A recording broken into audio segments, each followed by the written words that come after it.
ನಮಸ್ತೆ ಎಲ್ಲರಿಗೂ. ಎಲ್ಲರೂ ಹೇಗಿದ್ದೀರಾ? ಎಲ್ಲರೂ ಚೆನ್ನಾಗಿದ್ದೀರಾ ಅಂತ ಭಾವಿಸ್ತಾ ಇವತ್ತಿನ ಒಂದು ವ್ಲಾಗ್‌ನ ಶುರು ಮಾಡ್ತಾ ಇದ್ದೀನಿ. ಇವತ್ತಿನ ದಿನ ನನ್ನ ಥಂಬ್‌ನೈಲ್ ನೋಡೇ ಇದೇನಪ್ಪ ಇದು ಈ ಥರ ಹಾಕಿದ್ದಾಳೆ, ನಿದ್ರೆನೇ ಇಲ್ಲ ಅಂತ ಹಾಕಿದ್ದಾಳೆ ಅಂತ ಹೇಳ್ಬಿಟ್ಟು ಅನ್ಕೋಬೋದು. ಇನ್ನೇನು ವ್ಲಾಗ್ ಇರ್ಬೋದು ಅಂತ ಕ್ಯೂರಿಯಾಸಿಟಿ ಕೂಡ ಇರ್ಬೋದು. ಏನಿಲ್ಲ, ಏನಕ್ಕೆ ಅಂತ ಗೊತ್ತಿಲ್ಲ. ನಿದ್ರೆನೇ ಬಂದಿಲ್ಲ ಪೂರ್ತಿ ನೈಟು. ಮಾಮೂಲಿ ನಾವು ಊಟ ಮಾಡಿ ಮಲ್ಕೊಳ್ಳೋ ಹಾಗೇನೆ ಸುಮಾರು 1 ಗಂಟೆ ಹಂಗೆ ನೈಟು ಮಲ್ಕೊಂಡ್ವಿ. ಪೂರ್ತಿ ಇಡೀ ರಾತ್ರಿ ನಿದ್ರೆ ಇಲ್ಲ ಅಂತಲೇ ಹೇಳ್ಬೋದು. ಇನ್ನು ಮಕ್ಕಳು ಮಲಗಿದ್ರು.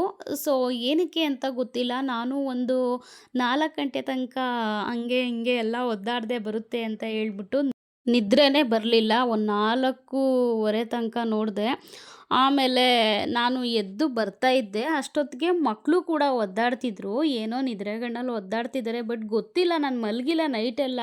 ಬಟ್ ಆದರೂ ಅವ್ರು ಎಷ್ಟೊತ್ತಿಗೆ ಎದ್ದಿದ್ದಾರೆ ಅನ್ನೋದು ನನಗೆ ಗೊತ್ತಿಲ್ಲ. ಅವರು ಒಂದು 3:45 4 ಗಂಟೆ ಹಂಗೆ ಅವರು ಪಾಪ ಎದ್ರಂತೆ, ನನಗೆ ಗೊತ್ತಿಲ್ಲ. ನಾನು ಎದ್ದು ಹೊರಗಡೆ ಬರ್ತಾ ಇರೋ ಟೈಮಲ್ಲಿ ಮಕ್ಕಳು ಒದ್ದಾಡ್ತಿದ್ರು. ನಾನೆಲ್ಲೋ ಒದ್ದಾಡ್ತಿದ್ದಾರೆ ಮಾಮೂಲಿ ಅಂತ ಹೇಳ್ಬಿಟ್ಟು ಫುಲ್ಲೆಲ್ಲ ರಗ್ಗೆಲ್ಲ ಒರೆಸ್ಬಿಟ್ಟು ನಾನು ಆಚೆ ಬಂದೆ, ಚಳಿ ಅಲ್ವಾ ಅಂತ ಹೇಳ್ಬಿಟ್ಟು. ನೋಡೋಣ ಏನಾದರೂ ನಂದೇನಾದರೂ ಪರ್ಸ್ನಲ್ ಕೆಲಸಗಳಿದೆ ಅಲ್ವಾ, ಸೊ ಅದನ್ನೇನಾದರೂ ಮಾಡಿಕೊಡೋಣ ಅಂತ ಹೇಳ್ಬಿಟ್ಟು ನಾನು ಎದ್ದು ಹೊರಗಡೆ ಬಂದೆ. ನೋಡಿದ್ರೆ ಇಬ್ಬರು ಮಕ್ಕಳು ಒದ್ದಾಡ್ತಾಯಿದ್ರು. ಸರಿ ಆಯಿತು ಅಂತ ಹೇಳ್ಬಿಟ್ಟು ಆಮೇಲೆ ಬಂದ ಮೇಲೆ ನಾನು ರೂಮ್ ಡೋರ್ ಓಪನ್ ಮಾಡ್ಕೊಂಡು ಅವರು ಕೂಡ ಹೊರಗಡೆ ಬಂದರು. ಬಂದು ಇಬ್ಬರು ದಿವಾನ್ ಮೇಲೆ ಸುಮ್ಮನೆ ಕೂತ್ಬಿಟ್ಟಿದ್ರು. ನಾನೇನು ನಂದು ಕೆಲಸ ಸ್ವಲ್ಪ ಪೇಮೆಂಟ್ಸ್ ಎಲ್ಲ ಬರೆಯೋದಿತ್ತು. ಇವಾಗ ಮೀಶೋದಲ್ಲಿ ಸೇಲ್ ಆಗ್ತಿರೋದ್ರಿಂದ ಏನಾದರೂ ಒಂದೊಂದು ಕೆಲಸಗಳು ಎಕ್ಸ್ಟ್ರಾ ಇದ್ದೇ ಇರುತ್ತೆ. ಕೆಲಸ ಇಲ್ದಂಗಂತೂ ನಾನು ಫ್ರೀಯಾಗಂತೂ ಕೂತಿಲ್ಲ. ಒಂದೊಂದು ಕೆಲಸಗಳು ಇದ್ದೇ ಇರುತ್ತೆ. ಸೊ ಅದನ್ನು ಮಾಡ್ಕೊಂಡು ಕೂತಿದ್ದೆ. ಆಮೇಲೆ ಮಕ್ಕಳು ಬಂದು ಕೂತ್ಕೊಂಡು ಪಾಪ ಅವ್ರಿಗೂ ನಿದ್ದೆ ಇಲ್ವಂತೆ. ಯಾಕೆ, ಏನಾಗೈತೆ ನಿಮ್ಮಿಬ್ರಿಗೂ? ಯಾಕೆ ಮಲಗಿಲ್ಲ? ನಿದ್ದೆ ಬರ್ತಿಲ್ಲ. ಯಾಕೆ ಮಲಗಿಲ್ಲ? ನಿದ್ದೆ ಬರ್ತಾ ಇಲ್ಲ. ನಿನಗೆ ನಿದ್ದೆ ಬರ್ತಾ ಇಲ್ಲ. ಏನಕ್ಕೆ? ಟೈಮ್ ಎಷ್ಟು? 4:30, 4:30.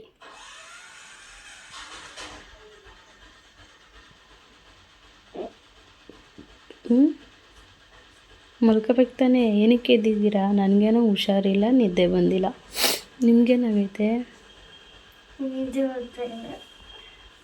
ನೀವು ಕಣ್ಣು ಮುಚ್ತೀವಿ, ಇಷ್ಟೇ ಬರೋದು ನಿದ್ದೆ. ಮತ್ತೆ ನಿದ್ದೆ ಬಂದಿರೋ ಮತ್ತೆ ಎದ್ದೇಳ್ತೀವಿ. ಅಲ್ಲಿ ನಿಮ್ಮಪ್ಪ ಗೊರಕೆ ಹೊಡಿತೈತೆ, ಇರು ಹಂಗೆ.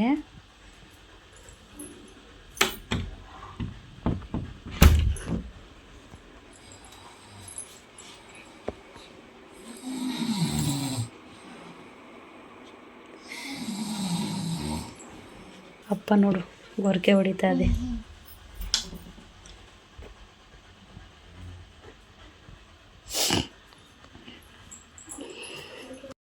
ನೋಡಿದ್ರಿ ಅಲ್ವಾ, ಇವಾಗ ಇಬ್ಬರು ಕೂಡ ಎದ್ದು ಬಂದರು, ಕೂತ್ಕೊಂಡಿದ್ರು. ನಾನು ಯಾಕೆ ನಿಮಗೆ ನಿದ್ರೆ ಬರಲಿಲ್ವಾ ಅಂತ ಹೇಳಿದ್ರೆ, ಇಲ್ಲ ನಮಗೆ ನಿದ್ರೆನೇ ಬಂದಿಲ್ಲ ಅಂತ ಹೇಳಿದ್ರು. ಸರಿ ಆಯಿತು ಬಿಡು, ಇನ್ನೇನು ಅವ್ರು ಮಲಗಲ್ಲ ಅಷ್ಟೇ ಅಂತ ಹೇಳ್ಬಿಟ್ಟು ನಾನು ಸುಮ್ಮನಾದೆ. ಆಮೇಲೆ ಅದೆಲ್ಲ ಆದಮೇಲೆ ನೆಕ್ಸ್ಟು ಇನ್ನು ನಂದು ಸ್ವಲ್ಪ ಇದಿತ್ತು, ಪೇಮೆಂಟ್ ಎಲ್ಲ ಬರ್ಕೊಳ್ಳೋದು. ಸುಮಾರು ಒಂದು 4:30ಗೆ ನಾವು ಎದ್ದು ಹೊರಗಡೆ ಬಂದಿದ್ದು. ಒಂದು ಅರ್ಧ ಗಂಟೆನೇ ತೊಗೊಂತು ಟೈಮು ಅಂತಲೇ ಹೇಳ್ಬೋದು ನನಗೆ, 5 ಗಂಟೆ ತನಕ. ಆಮೇಲೆ 5 ಗಂಟೆ ಮೇಲೆ ಇನ್ನೆಲ್ಲಿ ನಿದ್ರೆ ಬರುತ್ತೆ, ಅದು ನಿದ್ರೆ ಬರಲ್ಲ ಒಂದೊಂದು ಸಲ. ಇನ್ನೇನು ಮಾಡೋದು ಅಂತ ಹೇಳಿ ಪ್ಯಾಸೇಜ್ ಎಲ್ಲ ತೊಳ್ಕೊಂಡು ಹೊಸ್ಲಿಗೆಲ್ಲ ಅರಿಶಿನ ಕುಂಕುಮ ಎಲ್ಲ ಇಟ್ಟು ರಂಗೋಲಿ ಹಾಕಿ ಸೂರ್ಯ ಉದಯ ಆಗೋಷ್ಟೊತ್ತಿಗೆ ಎಷ್ಟೋ ಕೆಲಸಗಳೆಲ್ಲ ಆಗೇ ಹೋಗಿತ್ತು ನಂದು.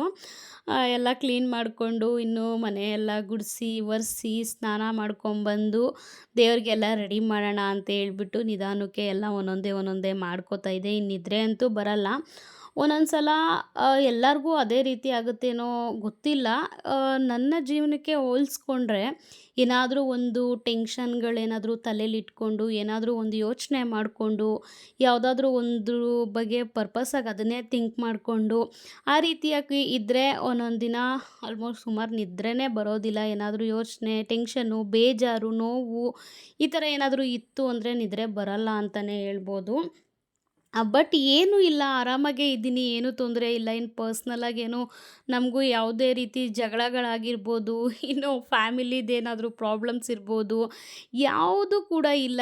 ಏನೇ ಹೆಲ್ತ್ ಇಶ್ಯೂಸ್ ಏನಾದರೂ ಇದ್ದರೆ ಏನೋ ಅನ್ಬೋದು. ಬಟ್ ಏನಂದರೆ ಏನೂ ಇಲ್ಲ, ಏನಕ್ಕೆ ಅಂತ ಗೊತ್ತಿಲ್ಲ. ಮಾಮೂಲಿ ಸಣ್ಣ ಪುಟ್ಟ ಹುಷಾರಿಲ್ದಂಗೆ ಆಗೋದು ಅದೆಲ್ಲ ಇದ್ದೇ ಇರುತ್ತೆ.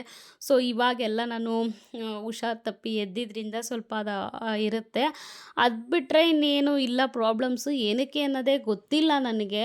ಆ್ಯಕ್ಚುಲಿ ನಿದ್ರೆನೇ ಬಂದಿಲ್ಲ ನನಗೆ. 1 ಗಂಟೆ 1:30ನೇ ಆಯಿತು ನಾವು ಮಲ್ಗೋದಕ್ಕೆ.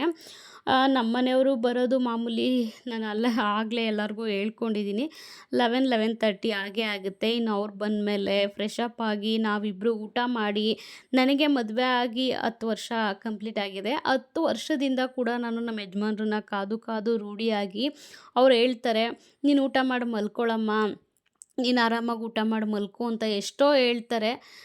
ಬಟ್ ನಾನು ಕೇಳೋದೇ ಇಲ್ಲ. ಹ್ಞೂ ಅಂತ ಹೇಳ್ಬಿಟ್ಟು ತಿರ್ಗಾ ಅದೇ ಕೆಲಸಗಳನ್ನ ಮಾಡ್ತೀನಿ. ಸೊ ಅದೊಂದು ಕಾರಣಕ್ಕೋಸ್ಕರ ಬೈತಾನೆ ಇರ್ತಾರೆ, ಊಟ ಮಾಡಿ ಮಲ್ಕೋ ಅಂತ ಹೇಳ್ಬಿಟ್ಟು. ಇಲ್ಲ, ಅದು ರೂಢಿ ಆಗಿಬಿಟ್ಟಿದೆ ನನಗೆ ಅವಾಗಿಂದ. ಹಂಗೆ ಕಾಯ್ತಾ ಇರ್ತೀನಿ. ಯಾವತ್ತಾದರೂ ಒಂದೊಂದು ದಿನ ಮಧ್ಯಾಹ್ನ ಲಂಚ್ ಏನಾದರೂ ಮಾಡಿಲ್ಲ ಅಂದರೆ ನನಗೆ ಸ್ವಲ್ಪ ಹೊಟ್ಟೆ ಹಸಿವಾಗುತ್ತೆ. ಆವಾಗ ಏನು ಮಾಡ್ತೀನಿ, ಮಕ್ಳ ಜೊತೆ ತಿಂದ್ಬಿಡ್ತೀನಿ. ನನಗಂತೂ ಒಬ್ಬಳೇ ಕುತ್ಕೊಂಡೆಲ್ಲ ತಿಂದು ರೂಢಿ ಇಲ್ಲ. ಮಕ್ಳಿರ್ಬೇಕಿಲ್ಲ ಯಜಮಾನ್ರು ಇರಬೇಕು. ಆ ರೀತಿಯಾಗಿ ಕುತ್ಕೊಂಡು ಮಕ್ಳ ಜೊತೆ ಊಟ ಮಾಡಿಬಿಡ್ತೀನಿ. ಹಂಗೆ ಇಲ್ಲ ಅಂದರೆ ಮಾಮೂಲಿ ಅವ್ರು ಬರೋ ತನಕ ವೆಯ್ಟ್ ಮಾಡಿ ಊಟ ಮಾಡ್ತೀನಿ ಜೊತೇಲಿ ಅಂತ ಹೇಳ್ಬೋದು. ಇನ್ನು ಜೊತೇಲಿ ಊಟ ಮಾಡಿಬಿಟ್ಟು ಒಂದು ಪಾತ್ರೆ ಎಲ್ಲ ತೊಳೆದು ಮಾಮೂಲಿ ಒಲೆ ಎಲ್ಲ ಸಾಂಬಾರೆಲ್ಲ ಬಿಸಿ ಮಾಡೋದಿದ್ದೇ ಇರುತ್ತೆ. ಸಾಂಬಾರೆಲ್ಲ ಬಿಸಿ ಮಾಡಿ ಒಲೆ ಎಲ್ಲ ಒರೆಸಿ ಫುಲ್ಲು ನೀಟಾಗಿ ಕಿಚನ್ ನೈಟ್ ಟೈಮಲ್ಲಿ ಲಕ್ಷ್ಮೀ ಅನ್ನಪೂರ್ಣೇಶ್ವರಿ ಸಂಚರಣೆ ಆಗ್ತಾರೆ ಅಂತ ಹೇಳ್ತಾರೆ ಕಿಚನಲ್ಲಿ. ಸೊ ಅದಕ್ಕೋಸ್ಕರ ಕಿಚನ್ ಎಲ್ಲ ಪೂರ್ತಿ ನೀಟಾಗಿ ಕ್ಲೀನಾಗಿ ಇರಬೇಕು. ಆ ಕಾರಣಕ್ಕೋಸ್ಕರ ನಾನು ನೈಟೆಲ್ಲ ಪೂರ್ತಿ ಎಲ್ಲ ಒರೆಸಿ ಕ್ಲೀನ್ ಮಾಡಿ ನಾನು ಮಲ್ಕೊತೀನಿ. ಅದೆಲ್ಲ ಅಷ್ಟೊತ್ತಾಗುತ್ತೆ ನಮಗೆ. 1 ಗಂಟೆ 1:30 ಆಗೇ ಹೋಗುತ್ತೆ ಇನ್ನು ಮಲ್ಕೊಂಡಾಗ. ಡೈಲಿ ಸೇಮ್ ಅದೇ ಟೈಮೇ ನಮಗೆ ಆಗೋದು. ಬಟ್ ಯಾಕೆ ಅಂತ ಗೊತ್ತಿಲ್ಲ. ನನಗಂತೂ ತುಂಬ ಅಂದರೆ ತುಂಬಾ ಆ ರೀತಿ ಆಗಿಬಿಡ್ತು. 1:30ಗೆ ನಾವು ಮಲಗಿದ್ದು. ಅವರು ಫುಲ್ಲು ಹೋಟೆಲಲ್ಲಿ ಫುಲ್ ಟಯರ್ಡಾಗಿ ಬಂದಿರ್ತಾರಲ್ವ, ಅವ್ರಿಗೇನೋ ಮಲಗಿದ ತಕ್ಷಣ ನಿದ್ರೆ ಬಂದ್ಬಿಡುತ್ತೆ. ನನಗೆ ಯಾಕೆ ಅಂತ ಗೊತ್ತಿಲ್ಲ, ಒಂದು ಚೂರು ಕೂಡ ನಿದ್ರೆ ಬಂದೇ ಇಲ್ಲ. ಸುಮಾರು ಹೊತ್ತು ಅಂತ ಅಂದರೆ ಸುಮಾರು ಹೊತ್ತು ತನಕ ಒದ್ದಾಡಿದೆ ಅಂತಲೇ ಹೇಳ್ಬೋದು. ಸುಮಾರು ಒಂದು 2:30 ಆಯಿತು, 3 ಗಂಟೆ ಆಯಿತು, 3:30 ಆಯಿತು. ಸ್ವಲ್ಪ ಹೊತ್ತೆಲ್ಲ ರೀಲ್ಸ್ ಏನಾದರೂ ನೋಡ್ಕೊಂಡು ಕೂತ್ಕೊಳ್ಳೋಣ ಅಂತ ಹೇಳ್ಬಿಟ್ಟು ಸ್ವಲ್ಪ ಹೊತ್ತು ರೀಲ್ಸ್ ಎಲ್ಲ ನೋಡ್ಕೊಂಡು ಕೂತಿದ್ದೆ. ಆಮೇಲೆ ಏನೇ ಮಾಡಿದ್ರು ಆಗಲೇ ಇಲ್ಲ, ನಿದ್ರೆ ಬರಲೇ ಇಲ್ಲ. ಅದೇ ಆಗಲೇ ಹೇಳ್ದಂಗೆ 4:30ಗೆ ಎದ್ದು ಆಚೆ ಬರ್ತಿರ್ಬೇಕಾದ್ರೆ ಮಕ್ಕಳು ಒದ್ದಾಡ್ತಾಯಿದ್ರು. ಆವಾಗ ನಾನು ಎಲ್ಲೋ ಒದ್ದಾಡ್ತಿದ್ದಾರೆ ಅಂತ ಸುಮ್ಮನಾದೆ. ನಾನು ಎದ್ದು ಬಂದಮೇಲೆ ಹಿಂದೆಲೇ ಪಾಪ ಅವರು ಇಬ್ಬರು ಬಂದುಬಿಟ್ಟಿದ್ದಾರೆ ಕತ್ಲೇಲಿ. ಆಮೇಲೆ ಕೂತ್ಕೊಳ್ಳಿ, ಇನ್ನೇನು ಮಾಡೋಕ್ಕಾಗುತ್ತೆ, ಒಂದು ಸಲ ಹೋದ್ಮೇಲೆ ಹೋಯ್ತು ಅಷ್ಟೇ ನಿದ್ದೆ. ಪಾಪ ಅವ್ರಿಗೆ ಅಷ್ಟೊತ್ತಲ್ಲಿ ಟಿ ವಿ ಹಾಕ್ಕೊಟ್ಟಿದ್ದೆ ಸೈಲೆಂಟಾಗಿ, ಅವರು ಮಲಗಿದ್ರು. ಅವ್ರದ್ದು ಗೊರಕೆ ಸೌಂಡು ಕೂಡ ಹಾಕಿದ್ದೀನಿ ನಾನು. ಪಾಪ ಅವ್ರು ಸಾಕಾಗಿ ಬರ್ತಾರಲ್ವ, ಅವ್ರು ಹಂಗೆ ಮಲ್ಕೊಂಡಿದ್ರು. ಏನಕ್ಕೆ ಅಂತ ನಿಜವಾಗ್ಲೂ ಗೊತ್ತಿಲ್ಲ. ಇದೇ ಒಂದು ಕತೆ ಆಗ್ಬಿಟ್ಟಿತ್ತು ನಮ್ಗೆ ಅವತ್ತು. ಆಮೇಲೆ ಮಕ್ಕಳು ಮಾಮೂಲಿ ಟಿ ವಿ ನೋಡ್ಕೊಂಡು ಕೂತಿದ್ರು. ನಂದು ಡೇ ಪೂರ್ತಿ ಯಾವ ಥರ ಇರುತ್ತೋ ಅದೇ ರೀತಿಯೇ ಶುರು ಮಾಡಿದೆ. ಏನಂದರೆ ಒಂದು 2 ಅವರ್ಸ್ ಬೇಗ ಆಯಿತು ಅಷ್ಟೇ ಎಲ್ಲ ಕೆಲಸಗಳು. ನೈಟೆಲ್ಲ ನಿದ್ದೆ ಇಲ್ದಿರೋ ಕಾರಣಕ್ಕೆ. ಇನ್ನೂ ಸ್ವಲ್ಪ ನನ್ನ ಕೆಲಸಗಳೆಲ್ಲ ಮುಗಿಸಿ ಮಧ್ಯಾಹ್ನದ ಹೊತ್ತು ನನಗೆ ಆಗಿಲ್ಲ ಅಂದರೂ ಕೂಡ ನಾನು ರೆಸ್ಟ್ ಮಾಡ್ಬೋದು, ಕಣ್ಣು ಮುಚ್ಕೊಂಡು ಸ್ವಲ್ಪ ಹೊತ್ತು ಮಲ್ಕೋಬೋದು. ಬಟ್ ಈಗ ಏನಕ್ಕೆ ಅಂತ ಗೊತ್ತಿಲ್ಲ, ಈ ರೀತಿ ಆಯಿತು. ಏನು ಮಾಡೋಕ್ಕಾಗಲ್ಲ. ಸೊ ನಾನು ಆಮೇಲೆ ಎಲ್ಲ ಒರೆಸಿ ಗುಡಿಸಿ ಎಲ್ಲ ಕ್ಲೀನ್ ಮಾಡಿ, ವಾಶ್ರೂಮಂತೂ ನಾನು ಡೈಲಿ ತೊಳಿತೀನಿ. ಅದೆಲ್ಲ ತೊಳೆದು ಇನ್ನು ಸ್ನಾನ ಮಾಡಿಕೊಂಡು ಬಂದು ದೇವ್ರಿಗೆಲ್ಲ ಪೂಜೆ ಮಾಡಿದ್ಮೇಲೆ ಮನಸ್ಸು ಪೂರ್ತಿ ಸಮಾಧಾನ ಆಯಿತು ಅಂತಲೇ ಹೇಳ್ಬೋದು. ಇವಾಗ ನೀವು ಟೈಮಿಂಗ್ಸ್ ನೋಡ್ತಾ ಇರ್ಬೋದು. ಪೂಜೆ ಎಲ್ಲ ಮಾಡಿ ಮುಗಿಸೋಷ್ಟೊತ್ತಿಗೆ 7 ಗಂಟೆ ಆಗೇ ಹೋಗಿತ್ತು.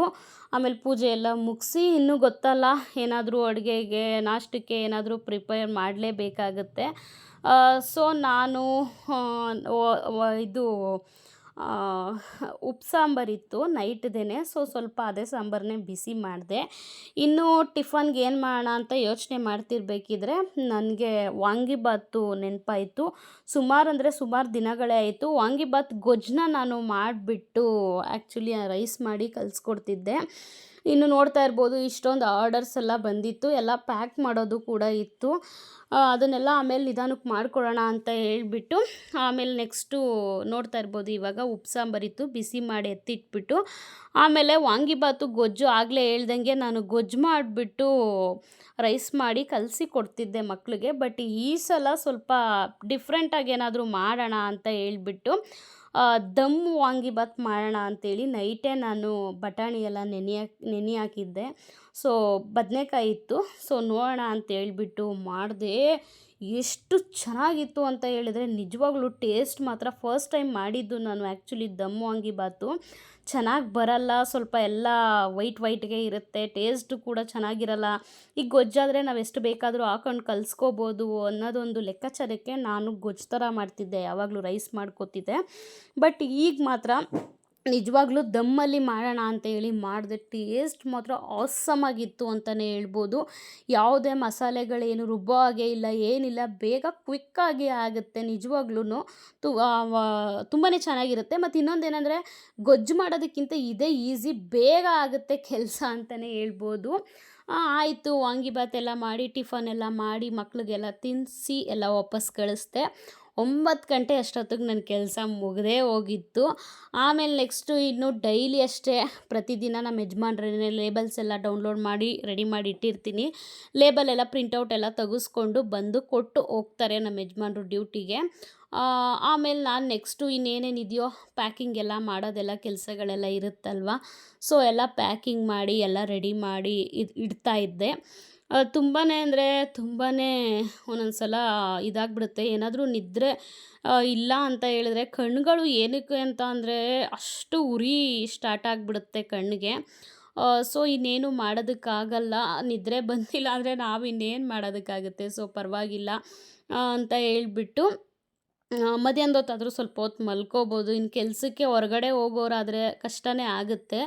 ಇನ್ನು ನಾವು ಮನೇಲೇ ವರ್ಕ್ ಮಾಡೋದ್ರಿಂದ ಏನೋ ಒಂದೊಂದು ಸ್ವಲ್ಪ ಏರುಪೇರು ಆಗುತ್ತೆ, ಏನೂ ಮಾಡೋದಕ್ಕಾಗಲ್ಲ ಅಂತ ಹೇಳ್ಬಿಟ್ಟು ನಾವು ಮಲ್ಕೋಬೋದು. ನಮ್ಮ ಕೆಲಸ ಸ್ವಲ್ಪ ಬ್ಯಾಲೆನ್ಸ್ ಉಳ್ಕೊಂಡ್ರೂ ಪರವಾಗಿಲ್ಲ, ನಾವು ಮಲ್ಕೋಬೋದು. ಸೊ ಪರವಾಗಿಲ್ಲ ಅಂತ ಹೇಳ್ಬಿಟ್ಟು ನಾನೆಲ್ಲ ಪ್ಯಾಕಿಂಗ್ ಎಲ್ಲ ಮುಗಿಸ್ಕೊಂಡು ಇನ್ನು ಮಾಮೂಲಿ ಗೊತ್ತಲ್ಲ ಕ್ಯಾಟ್ಲಾಗ್ ಎಲ್ಲ ಅಪ್ಲೋಡ್ ಮಾಡೋದಾಗಿರ್ಬೋದು, ಫೋಟೋಶೂಟು, ಇನ್ನು ವೀಡಿಯೋ ಎಡಿಟಿಂಗು, ಯೂಟ್ಯೂಬ್ಗೆ ಹಾಕೋದಕ್ಕೆ, ಆಮೇಲೆ ಥಂಬ್ನೈಲ್ಸ್ ಎಲ್ಲ ರೆಡಿ ಮಾಡೋದಾಗಿರ್ಬೋದು, ಈ ರೀತಿಯಾಗಿ ಸುಮಾರು ಕೆಲಸಗಳೇ ಇರುತ್ತೆ ಅಂತ ಹೇಳ್ಬೋದು. ಸೊ ಅದೊಂದು ಕಾರಣಕ್ಕೋಸ್ಕರ ನಾವು ಸರಿ ಆಯಿತು ಅಂತ ಹೇಳ್ಬಿಟ್ಟು ಒಂದೊಂದೆಲ್ಲ ಮಾಡಿಕೊಂಡು ಕಡೆಗೂ ನನ್ನ ಕೈಯಲ್ಲಿ ಆಗಲೇ ಇಲ್ಲ. ಸುಮಾರು ಒಂದು 11 ಗಂಟೆ ತನಕ ನಾನು ನನ್ನ ಕೆಲಸಗಳ್ನು ಎಲ್ಲ ಮಾಡಿ ಮುಗಿಸ್ಕೊಂಡೆ. ಅದು ಆದಮೇಲೆ ನನಗೆ ಕಣ್ಣು ಕಂಟ್ರೋಲ್ ಮಾಡೋದಕ್ಕಾಗಲಿಲ್ಲ. ಏನಕ್ಕಂದರೆ ಕಣ್ಣಿಗೆ ಸ್ವಲ್ಪ ಹೊತ್ತು ರೆಸ್ಟ್ ಬೇಕು. ಆ ರೆಸ್ಟ್ ಇಲ್ಲ ಅಂತ ಅಂದರೆ ನಿಜವಾಗ್ಲೂ ಆಗೋದಿಲ್ಲ. ಸೊ ಸರಿ ಆಯಿತು ಸ್ವಲ್ಪ ಹೊತ್ತು ಮಲಗಿಬಿಡೋಣ, ಇಲ್ಲ ಆಗಲ್ಲ ಅಂತ ಹೇಳ್ಬಿಟ್ಟು ಸುಮಾರು ಒಂದು 12 ಗಂಟೆ ತನಕ ಒದ್ದಾಡಿಕೊಂಡೇ ಕೆಲಸ ಮಾಡಿದೆ ಅಂತ ಹೇಳ್ಬೋದು.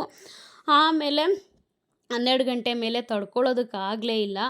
ನನ್ನ ವೀಡಿಯೋಸು ಯೂಟ್ಯೂಬಲ್ಲಾಗಿರ್ಬೋದು, ಇನ್ಸ್ಟಾಗ್ರಾಮಲ್ಲಿ ರೀಲ್ಸ್ ಆಗಿರ್ಬೋದು 11:15 ಒಳಗಡೆ ಬರುತ್ತೆ ಡೈಲಿ ಅಷ್ಟೇ. 11 ಗಂಟೆಗೆ ಯೂಟ್ಯೂಬ್ ವೀಡಿಯೋ, 11:05, 11:10 ಒಳಗಡೆ ಎಲ್ಲ ರೀಲ್ಸ್ ಎಲ್ಲ ಬಂದುಬಿಡುತ್ತೆ. ಸೊ ಅದು ಒಂದು ಟೈಮಿಂಗ್ಸ್ ಫಿಕ್ಸ್ ಮಾಡಿಬಿಟ್ಟಿದ್ದೀನಿ ಡೈಲಿ. ಫಸ್ಟ್ ಆ ಕೆಲಸ ಮಾಡಿಬಿಟ್ಟು ಆಮೇಲೆ ನಾನು ಪ್ಯಾಕಿಂಗ್ ಏನಾದ್ರು ಇದ್ದರೆ ನಾನು ಮಾಡೋದು. ಸೊ ಅದೇ ಥರ ಎಲ್ಲ ಮಾಡ್ಕೊಂಡು ಬಂದೆ ಅಂತ ಹೇಳ್ಬೋದು. ಎಲ್ಲ ಕೆಲಸಗಳೆಲ್ಲ ಮುಗಿಸ್ಕೊಂಡು ನನಗಂತೂ ಸಾಕಾಗೋಯಿತು. ಅದೇ ಆಗಲೇ ಹೇಳ್ದಂಗೆ ಕಣ್ಣಿಗಂತೂ ರೆಸ್ಟ್ ಇಲ್ದಂಗೆ ಆಗೋಗಿತ್ತು. ಆಮೇಲೆ ಏನೂ ಮಾಡೋಕ್ಕಾಗಲ್ಲ, ಸ್ವಲ್ಪ ಹೊತ್ತು ಮಲಗಿಬಿಡೋಣ ಅಂತ ಹೇಳ್ಬಿಟ್ಟು ಆರಾಮಾಗಿ ಸ್ವಲ್ಪ ಹೊತ್ತು ಮಲ್ಕೊಂಡೆ. ಒಂದು 12 ಗಂಟೆಗೆ ಮಲಗಿದ್ದು, 3 ಅವರ್ಸು ಹೆಂಗೋ ಕಣ್ಣು ಮುಚ್ಕೊಂಡು ಮಲ್ಕೊಂಡೆ. ಆಮೇಲೆ ಮಾಮೂಲಿ 3:30ಗೆ ಎದ್ಮೇಲೆ ಮಕ್ಕಳನ್ನೆಲ್ಲ ಕರ್ಕೊಂಬಂದು ಇನ್ನು ಗೊತ್ತಲ್ವ ಅವ್ರಿಗೆ ಹೋಮ್ವರ್ಕ್ ಮಾಡಿಸಿ, ಸ್ನ್ಯಾಕ್ಸ್ ಏನಾದರೂ ಊಟ ಮಾಡಿಸಿ ತಿನ್ನಿಸಿ, ಇನ್ನು ಮಾಮೂಲಿ ನೈಟ್ ಎಲ್ಲ ನಂದು ಮಾರ್ನಿಂಗ್ ರೊಟೀನ್ ಸಪ್ರೇಟಾಗಿ, ಈವ್ನಿಂಗ್ ರೋಟೀನ್ ಸಪ್ರೇಟಾಗಿ ನಾನು ಶೇರ್ ಮಾಡ್ಕೋಬೇಕು ಅಂತ ಅಂದ್ಕೊಂಡಿದ್ದೀನಿ. ಫುಲ್ ಡೇ ರೋಟೀನ್ ಶೇರ್ ಮಾಡ್ಕೊತೀನಿ ಅಂದರೆ ವಿಡಿಯೋ ಲೆಂತಿ ಆಗಿಬಿಡುತ್ತೆ. ಸೊ ಅದೊಂದು ಕಾರಣಕ್ಕೋಸ್ಕರ ನಾನು ಆ ಥರ ಫುಲ್ ಡೇ ರೊಟೀನ್ಸ್ ನಾನು ಹಾಕ್ತಾಯಿಲ್ಲ. ಈವ್ನಿಂಗ್ದು ಮಾರ್ನಿಂಗ್ದು 2 ಸಪ್ರೇಟಾಗಿ ನಾನು ಹಾಕ್ತೀನಿ. ಅದು ಇಷ್ಟರಲ್ಲೇ ಬರುತ್ತೆ ವೀಡಿಯೋಸು ಅಂತ ಹೇಳ್ತಾ ಇವತ್ತಿನ ಈ ವಿಡಿಯೋನ ನಾನು ಇಲ್ಲಿಗೆ ಎಂಡ್ ಮಾಡ್ತಾಯಿದ್ದೀನಿ. ದಯವಿಟ್ಟು ನನ್ನ ವೀಡಿಯೋಸಿಂದ ಏನಾದರೂ ನಿಮಗೆ ಇಷ್ಟ ಆಗ್ತಿದೆ ಅಂತ ಹೇಳಿದ್ರೆ ದಯವಿಟ್ಟು ಸಬ್ಸ್ಕ್ರೈಬ್ ಮಾಡ್ಕೊಂಡು ನೋಡಿ. ಈಗ ನಾನು ಮೀಶೋದಲ್ಲಿ ವರ್ಕ್ ಮಾಡ್ತಿರೋದ್ರಿಂದ ಅದ್ರದ್ದು ಇನ್ಫಾರ್ಮೇಷನ್ಸ್ ವೀಡಿಯೋಸ್ ಎಲ್ಲ ನಿಮಗೆ ಬರ್ತಾ ಇರುತ್ತೆ. ನೀವು ಸಬ್ಸ್ಕ್ರೈಬ್ ಮಾಡ್ಕೊಂಡಿಲ್ಲ ಅಂದರೆ ನೋಟಿಫಿಕೇಷನ್ಸ್ ಎಲ್ಲ ಬರೋದಿಲ್ಲ, ವೀಡಿಯೋಸ್ ಎಲ್ಲ ಮಿಸ್ ಮಾಡ್ಕೊತೀರಾ ಅಂತ ಹೇಳ್ತಾ ಈ ವಿಡಿಯೋನ ನಾನು ಇಲ್ಲಿಗೆ ಎಂಡ್ ಮಾಡ್ತಾ ಮತ್ತೆ ನಾಳೆ ವಿಡಿಯೋದಲ್ಲಿ ಭೇಟಿ ಆಗೋಣ. Thank you for watching. Bye.